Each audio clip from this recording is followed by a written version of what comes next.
Howdy, my name is Deandrina. And I am Sergio Lozano. Today we will be presenting the biomere spill that happened in Romania. So for a little overview, the biomere cyanide spill occurred in biomere in Romania. The accident took place due to the breaking of a dam, which ultimately polluted waters from several locations.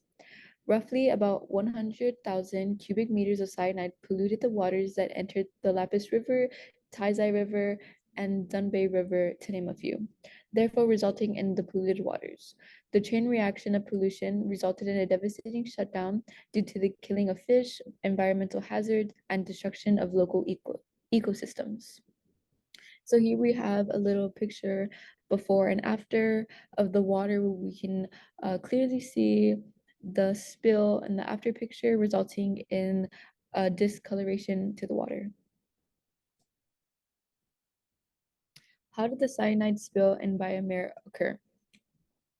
The cyanide leak in Biomare happened due to the breach of a dam that was holding back a pint of contaminated processing waste from a mining complex. The mixture contained water, cyanide, and other substances utilized in the extraction process.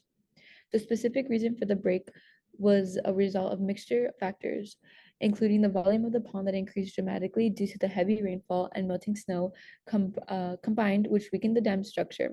In addition, maintenance and supervision of the dam wall may have been not developed enough, and this could have assisted the dam in the collapse. On January 30 of 2010, the dam waters released out an estimate of about 100,000 cubic meters of cyanide, which polluted the water into the grounding environments. Corruptive water polluted the environments and habitats by plants, animals, and humans. So here I have included an image which will kind of show the process of the pollution, starting here at number 1, which is the biomare where it started and flowed all the way down into number 6 right here, ultimately polluting many rivers and about 3 different countries. Chemicals involved in the spill and the effects of each chemical. So although in the next slide you will see that there are more than 3, but these are the 3 main chemicals that infected the waters. So first we have cyanide. Cyanide is acute and poisonous to living organisms, including humans. Cyanide affects by blocking the ingestion of oxygen to the cells, which will result in rapid breathing, tremors, and the damaging of nerve systems, and in severe cases can cause death. Copper poisoning is rare, although severe after long-term exposure. Copper is toxic to most aquatic plants, although it does easily dissolve in water, therefore more uptake for aquatic species. Some health effects of copper include stomach and intestinal distress to the liver and kidney damage, along with anemia. Lead is a high poisoning metal that interferes with red blood cells in the human body. High doses of lead delay the physical and mental development, which is more severe in young children. Some chronic exposure to lead has been connected to brain and kidney diseases along with cancer.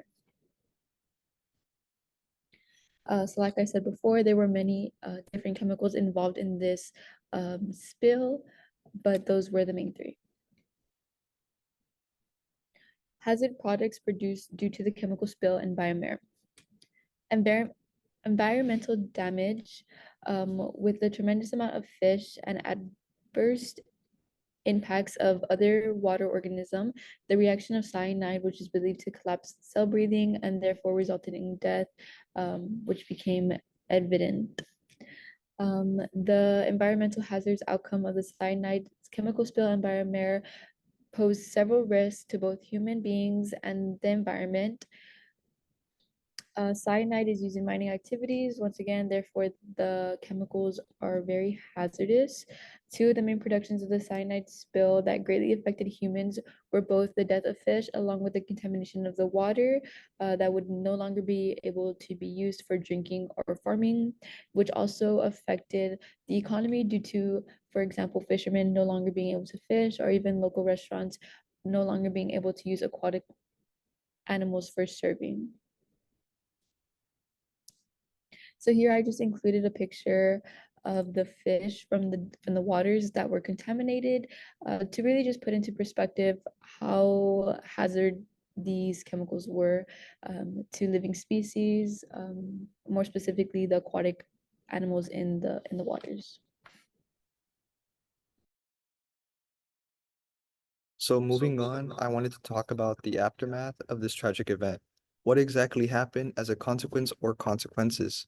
Most importantly, the biological ecosystem was affected the most in the negative way. Anything that was considered living that was around the river, water, and soil was affected due to the toxicity of levels of chemicals previously mentioned, most specifically cyanide and lead. Any fish in the rivers were instantly killed and if not, killed over time.